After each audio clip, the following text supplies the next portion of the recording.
जय हिंद दोस्तों।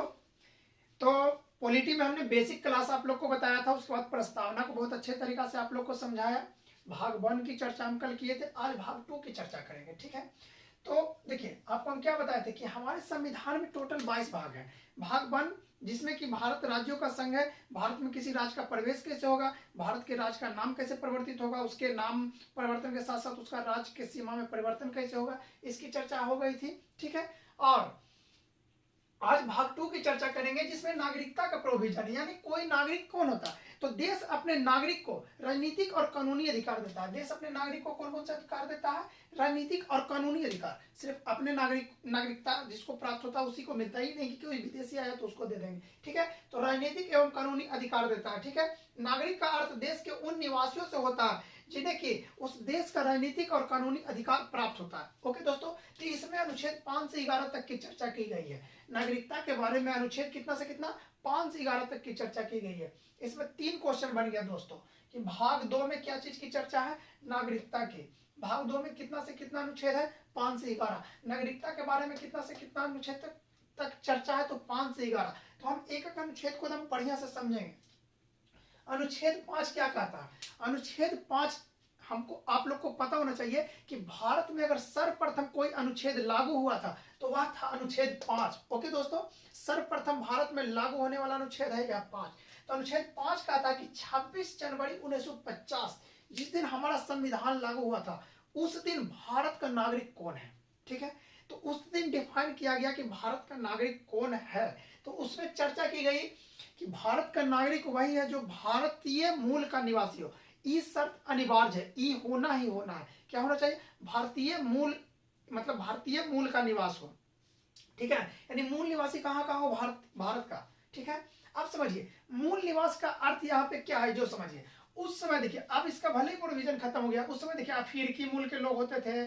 ठीक है, मंगोलिया के मूल के लोग होते थे जिसको मंगोलाइड बोलते थे, अमेरिकी मूल के लोग होते थे जिसको रेड इंडियन बोलते थे, उसी तरीका से भारतीय मूल के लोग। तो यानी भारत के मूल का होना चाहिए, साथ ही साथ उसका जन्म या तो भारत में हुआ हो या उसके गार्जियन जैसे माता पिता दादा नाना नानी, ठीक है, ठीक है, या दादी, इन सभी का जन्म भारत में हुआ। अनिवार्य क्या है? वह भारतीय मूल का हो। ये अनिवार्य है, यानी होना ही होना है। उसके साथ कोई एक और हो जाए, कोई एक में क्या हो जाए, या तो उसका जन्म भारत में हुआ हो या उसका पापा मम्मी दादा दादी या नाना या नानी में से किसी का जन्म भारत में हुआ, या भारत जिस समय आजाद हुआ उसके 5 वर्ष पहले से भारत में हुआ रह रहा हो। लेकिन क्या है जरूरी कि वह भारतीय मूल का हो। ये नहीं कि कोई अफ्रीका के आया, ठीक है, और भारत में 5 साल से रह लगा तो उसको नागरिकता देंगे, ऐसा नहीं था। भारतीय मूल का होना चाहिए। तो अनुच्छेद 5 हम आशा करते हैं आप लोग समझ जाएंगे। यह किस दिन की चर्चा करती है? कि जिस दिन हमारा संविधान लागू हुआ उस दिन भारत का नागरिक कौन है। अब अनुच्छेद 6 को समझेंगे, आर्टिकल 6। ठीक है, अनुच्छेद 6 में कहता है कि जो व्यक्ति पाकिस्तान से भारत आए तो उन्हें भारत की नागरिकता देनी चाहिए या नहीं देनी चाहिए, अगर दी जानी चाहिए तो किस बेसिस पे दी जानी चाहिए। तो इसमें एक इंपॉर्टेंट डेट की चर्चा की गई है, इसको आप याद कर लीजिएगा। 19 जुलाई सन 1948। 1947 में आजाद हुआ था।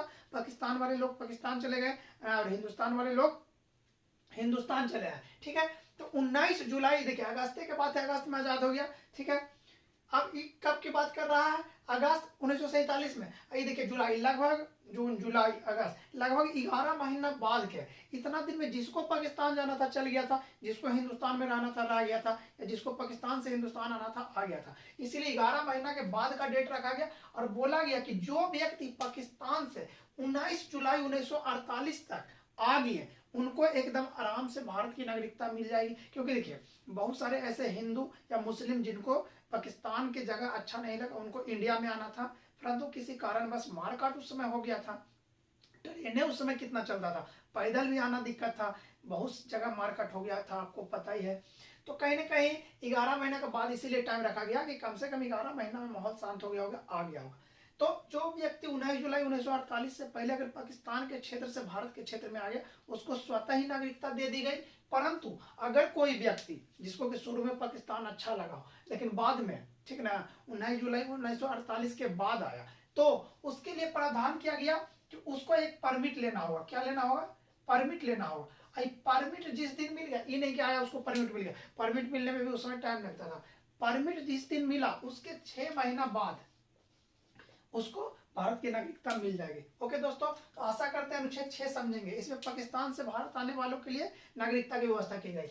अब आर्टिकल 7 में क्या है, तो आर्टिकल 7 में है कि जो भारत से पाकिस्तान चले गए, ठीक है, और फिर पाकिस्तान मतलब पाकिस्तान से इंडिया आए, पहले भारत में थे, ठीक है, उनको भारत अच्छा नहीं लगा, पाकिस्तान चले गए कि ना ना हम वहाँ जाएंगे, फिर लगा ना ये तो घटिया जगह आ गए, तब वहां से इंडिया भागे, उनके लिए प्रावधान है। इसमें साफ साफ कह दिया गया है कि इंडिया से अगर कोई पाकिस्तान जैसे कि आजाद होने के लिए तो 1947 में, ठीक है, घोषणा हुई, उसके 1 मार्च को मतलब कि 1 मार्च 1947 से पहले जो भी पाकिस्तान चल गया वो तो भारत का नागरिक नहीं था, साफा उसको कह दिया गया कि भारत के नागरिक नहीं है, वो छोड़ के चले गए। परंतु उसमें भी कहा गया कि अगर 19 जुलाई 1948 से पहले कोई व्यक्ति अगर आ जाता है, ठीक है, 19 जुलाई 1 मार्च 1947 के बाद कोई गया है और 19 जुलाई 1948 से पहले अगर इंडिया में आ जाता है तो उसको नागरिकता मिल जाएगी। अरे क्या कहिएगा, शाम का भूला सॉरी सुबह का भूला अगर शाम को घर आ जाए तो उसको भूला नहीं कहते। किसी को लग गया होगा पाकिस्तान बढ़िया गलती से चल गया होगा 1 मार्च 1947 के बाद, जब पहले चल गया उसको तो एकदम नागरिकता खत्म कर दिया, लेकिन जो 1 मार्च 1947 के बाद गया लेकिन 19 जुलाई 1948 से पहले चल आया उसको भारत कहा कि ठीक है अपने है इसको नागरिकता दे दो। लेकिन 19 लेट कर दिया आवे में, 19 जुलाई 1948 के बाद है तो फिर इसके लिए भी यही प्रावधान है कि परमिट लीजिए और उसके बाद 6 महीना का इंतजार कीजिए, उसको नागरिकता मिले। अनुच्छेद 7 भी ऐसा करते समझ गए होंगे आप लोग। अब आर्टिकल 8 समझेंगे।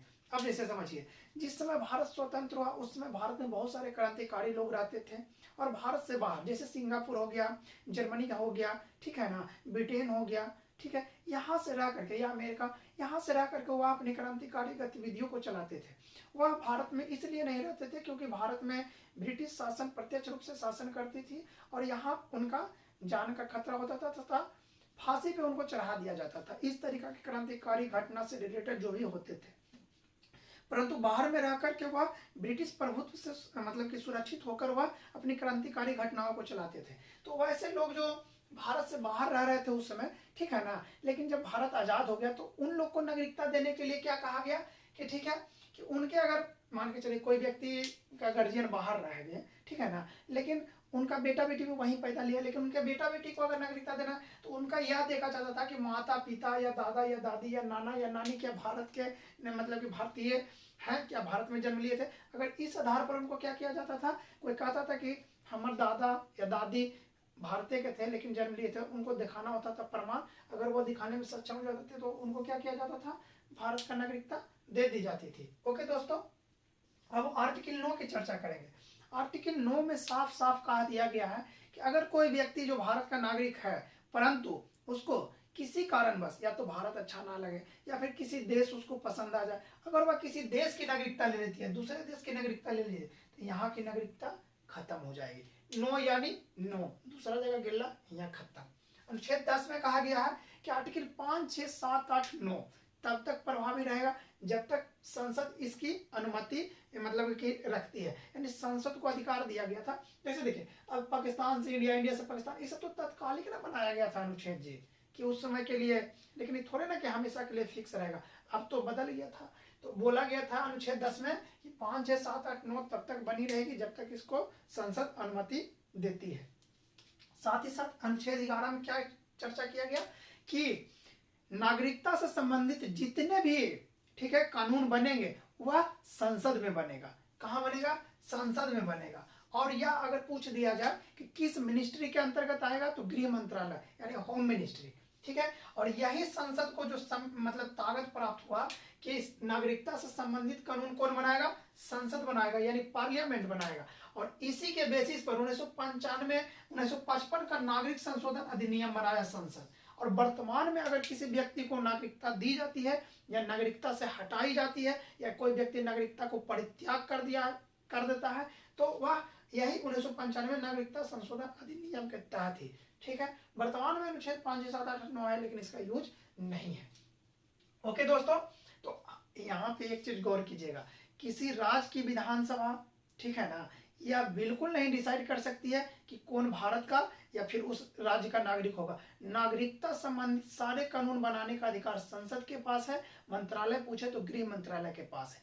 ओके दोस्तों, राज्य की विधानसभा या फिर मान के चलिए कि ये पश्चिम बंगाल की जो ममता बनर्जी है, वो क्या बोलेंगे कि नहीं, हम बांग्लादेश वाले लोगों को नागरिकता देंगे, मान के चलिए उनको ऐसा मन हो गया तो नहीं दे सकती हैं, क्योंकि संसद में यह प्रावधान है ही नहीं कि कोई राज्य का विधानसभा किसी को नागरिकता दे दे या उससे संबंधित कानून बना। इसीलिए कभी भी ये मत सोचिएगा भले वो जिद कर ले कुछ भी कर ले, लेकिन नागरिकता संशोधन जो भी होता है अधिनियम वो राज्य विधानसभा नहीं बना सकता। ओके दोस्तों, अब समझिए 1955 का जो नागरिक संशोधन अधिनियम है, इसके बेसिस पर, इसमें शुरुआत में कुछ और था, धीरे धीरे संशोधन हुआ, अभी भी वर्तमान में, ठीक है ना, इसी के बेसिस पर क्या दिया जाता है, नागरिकता। 5 प्रकार से इसमें नागरिकता मिलती है, जो वर्तमान में समझिए कि वर्तमान में किसके बेसिस पर मिलता है, तो 1955 का नागरिक संशोधन अधिनियम वर्तमान में 5 प्रकार से भारत की नागरिकता कोई ले सकता है। अगर मान के चलिए ले सकता है या हो सकता है, जैसे देखिए कोई व्यक्ति भारत में जन्मा हो, और जन्माओ से नहीं हो जाएगा तब तो बाकी कोई लंदन से आया ही जन्म जाएगा तो उसको मिल जाएगा, नहीं। शुरुआत में हालांकि ऐसा ही कुछ था, बाद में इसको लगा कि नहीं बहुत बड़ा गलती है, तो इसमें 1986 बहुत सारा ऐसे सन में संशोधन किया गया। वर्तमान में क्या है जो समझेंगे, भारत में जन्मा हो, उसका माता या पिता में से कोई एक भारतीय हो तथा दूसरा अवैध प्रवासी ना हो। कहने का मतलब कि दूसरा जगह से कोई, मान के चलिए कि हम क्या कह सकते हैं, जैसे कि कोई आतंकवादी है, ठीक है, भाग के इंडिया में छुप के रह रहा है, उसको कोई इंडिया, मान के चलिए वो लड़की है, पाकिस्तानी लड़की है आतंकवादी, इंडिया में रह रहा है, उसको इंडिया अच्छा लग गया, अब सोचा कि बढ़िया से सेटल हो जाते, कोनो लड़का के पटा लिया और शादी कर लिया, उसका बच्चा हो गया, तो उसके बच्चा को नागरिकता नहीं मिलेगी। क्यों नहीं मिलेगी, क्योंकि उसकी मम्मी अवैध प्रवासी है, पापा भले ही भारतीय लेकिन मम्मी अवैध प्रवासी है। तो इसमें साफ साफ कहा गया है कि उस बच्चे को नागरिकता मिल जाएगी जिसका जन्म भारत में हुआ है, ठीक है, और मतलब या फिर जन्म हुआ भारत में और उसके माता या पिता से कोई भी एक भारतीय हो तथा दूसरा अवैध प्रवासी ना हो, ठीक है, लीगल प्रवासी हो, उससे शादी किया हो प्यार व्यार करके, ठीक है।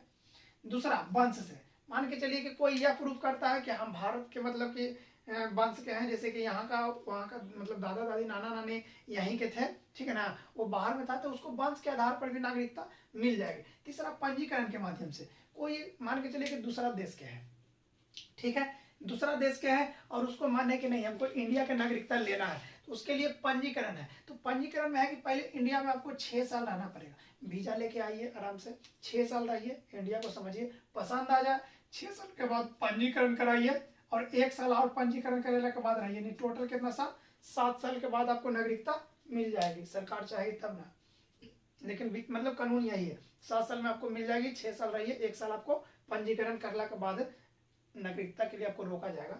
और अगर पंजीकरण आप लिए हैं, इसके 5 साल के अंदर आप पर कोई 2 साल से अधिक वाला केस हो गया तो नागरिकता समाप्त हो जाएगा। एक हो गया देशीकरण, कोई मान के चलिए ऐसा प्रवासी है, ठीक है ना, जैसे मान के चलिए शरणार्थी नार्थी भी कोई है, ठीक है ना, लेकिन उसमें बहुत कूट के कला भरल हो, वो विज्ञान के बहुत बड़ा ज्ञाता हो, कोई कला से रिलेटेड उसके पास अजीब नॉलेज हो, भारत के लिए उसकी देशभक्ति अपरंपार हो, वह विज्ञान के क्षेत्र में बहुत मतलब कि अनोखा मतलब कि नॉलेज रखता हो, तो इस अधिकार पर भारत सरकार खुद उसको 10 साल जैसे इंडिया में कोई रहा किसी तरीका से रहा, वैध नहीं, ये नहीं कि कहीं से वीजा लेके आया चाहे नहीं, अवैध तरीका से भी रह रहा है, लेकिन हाँ ही ना कि आतंकवादी हो, आतंकवादी रहेगा तो ऐसे भी वो विज्ञान में तेज रहेगा या कला में तेज रहेगा, नहीं ना, समझिए। जैसे कोई शरणार्थी है या किसी कारणवश किसी देश से निकाल दिया गया, भारत में आकर शरण ले ले, लेकिन उसके पास अपरंपार शक्ति है, जैसे कि वह बहुत बड़ा ज्ञाता हो, ठीक है, भारत के लिए उसके देश, तो भारत सरकार खुद इसको 10 वर्ष के बाद क्या कहता है कि देशीकरण के माध्यम से इसको कहता है चलो ठीक है तुमको हम नागरिकता दे देते हैं, कहे कि तुम इतने अच्छे व्यक्ति हो। चौथा पांचवा क्या है, भूभाग को मिलाकर, मान के चलिए कि जैसे अभी श्रीलंका, ठीक है, श्रीलंका पानी से डूबने लगता है या किसी प्रकार का आर्थिक संकट हो जाता है और वह क्या कहता है इंडिया से कि हम आप में मिलना चाहते हैं, या इंडिया मान के चलिए कब्जा करता है, ठीक है, मालदीव पर या श्रीलंका पर या पाकिस्तान पर या चाइना पर, ठीक है, तो इंडिया उसको नागरिकता देगी, लेकिन यह सरकार पर निर्भर करती है, किसी भाग को कब्जा करने के बाद उसको नागरिकता देगी कि नहीं देगी, 100% नहीं है कि देवे करेगा, सरकार पर निर्भर करेगा, ठीक है। अब समझिए हमको 5 प्रकार से क्या मिलेगी, नागरिकता मिलेगी, ठीक है, और 3 प्रकार से नागरिकता को हम खत्म भी कर सकते हैं।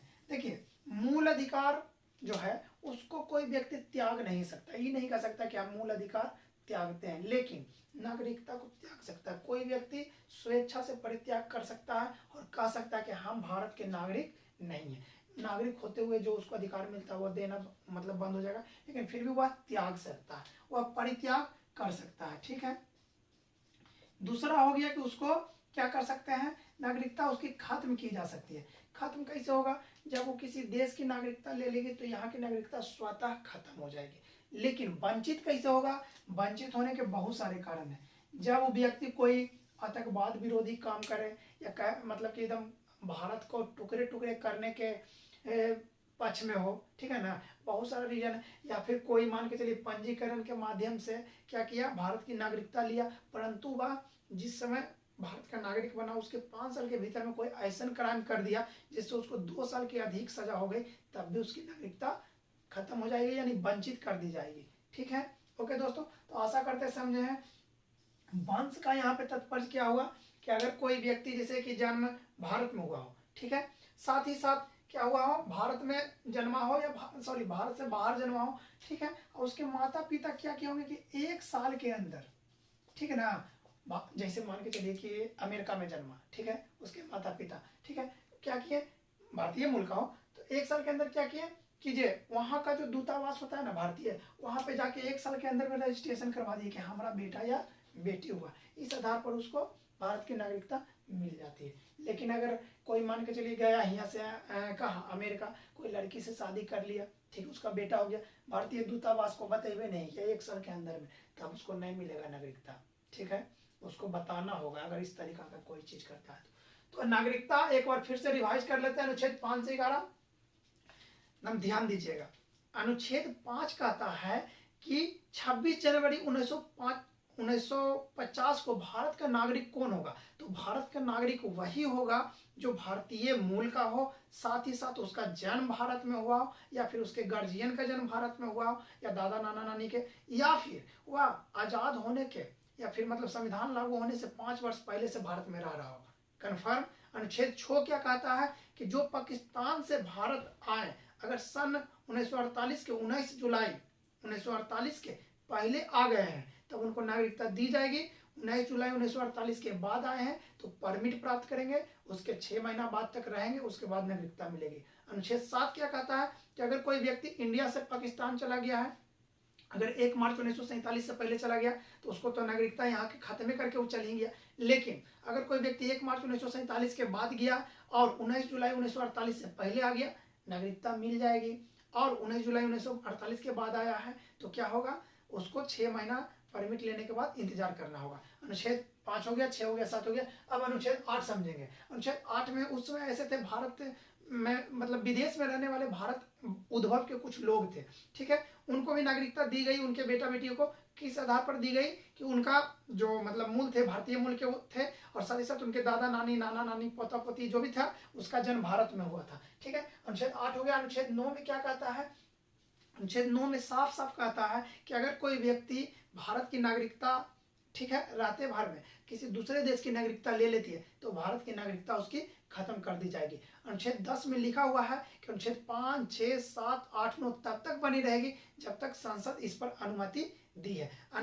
जैसे ही संसद इसको खत्म करके कोई नया बना देती है रूल तो यह अप्रभावी हो जाएगा। अनुच्छेद 11 में साफ साफ लिखा है कि नागरिकता से संबंधित कानून संसद बनाएगी, ना कि किसी राज्य की विधानसभा, और यह गृह मंत्रालय के अंतर में होगा। इसी के आधार पर सन 1955 में नागरिकता संशोधन अधिनियम लाया गया, जिसके आधार पर वर्तमान में 5 प्रकार से, ठीक है, भारत की नागरिकता दी जाती है। उसमें समय समय पर संशोधन भी हुआ, उसको आप मेरे कॉपी में पढ़ सकते हैं। साथ ही साथ उसको मैं 3 तरीका से हम नागरिकता खत्म होती है, पहला परित्याग करके, दूसरा खत्म करके, तीसरा वंचित करके। तो आशा करते हैं दोस्तों आज आप भाग 2 यानी नागरिकता को बिल्कुल अच्छे तरीके से समझोगे। अगर इसमें किसी तरीका का डाउट रह गया हो तो आप कमेंट सेक्शन में जरूर आप कमेंट करें, मेरे व्हाट्सएप चैनल ग्रुप से जुड़ के या टेलीग्राम ग्रुप से जुड़कर मुझे मैसेज करें, कॉल करें, जो करें। आपके दिल में किसी प्रकार का क्वेश्चन रहेगा तो आप बेशक पूछे। हम जितना देखिए कॉपी में लिखते हैं या जितना जानते हैं उतना अगर बताएंगे तो 1 घंटा 2 घंटा लगेगा।